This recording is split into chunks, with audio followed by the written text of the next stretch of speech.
The Minister of Finance, Budget and National Planning, Zainab Ahmed, says with Nigeria's exit from recession, the major target of the federal government now is to bring down the rate of inflation to below double digits. Giving further details on the current state of the nation's economy, the minister said pushing the GDP growth far beyond the population growth is also a priority so that Nigerians can adequately feel the impact of all the government's genuine efforts at development.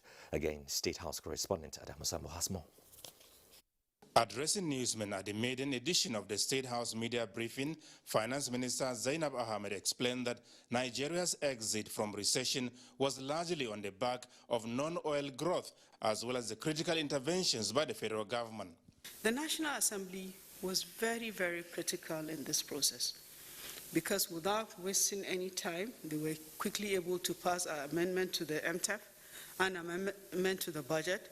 They were able to sit with us and review the economic sustainability plan and gave us the flexibility that we needed, including accommodations to incur deficits that was higher than the deficit that is defined in the Fiscal Responsibility Act. Every country needed to do that, and in an exceptional circumstance, the Fiscal Responsibility Act allows us to borrow more than 3% to GDP threshold to be able to manage a national emergency. The level of borrowings by Nigeria, she however insists, is neither high nor unreasonable as being insinuated in some quarters. Our borrowing is still within healthy, sustainable limits.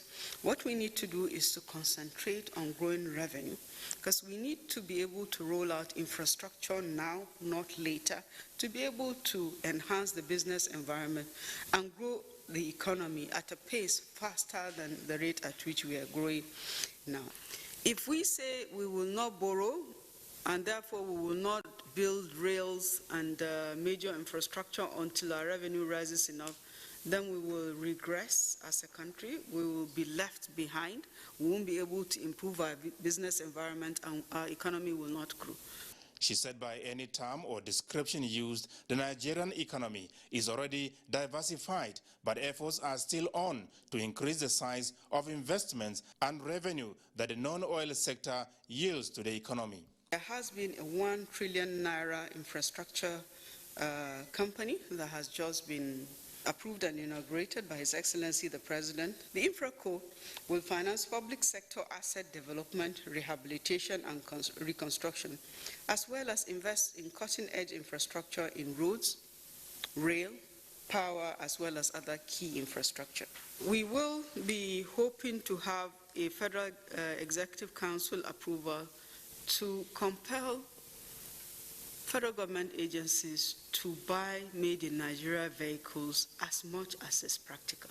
We're hoping to also engage the states and encourage the states to take similar measures. It is important for us because we want to make sure the automotive industry survives and grows. The minister also confirmed that though some federal government assets will be sold, the refineries are not part of those items to be so privatized, and the primary objective is not to finance the budget, but to bring those assets to economic use in the best interests of the country. I must say that the change of the service chiefs that His Excellency the President has approved has reinvigorated the security space and provided new hope for the country, and we're already beginning to see the positive outcomes that this particular action that His Excellency the President has taken. Security is significant because it has an impact on agriculture, which is the mainstay of the economy.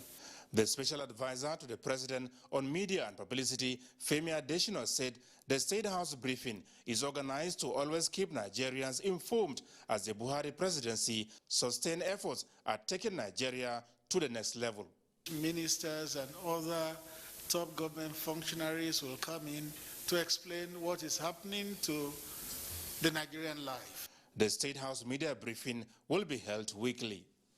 From the State House, Adamu Sambu, NTA News.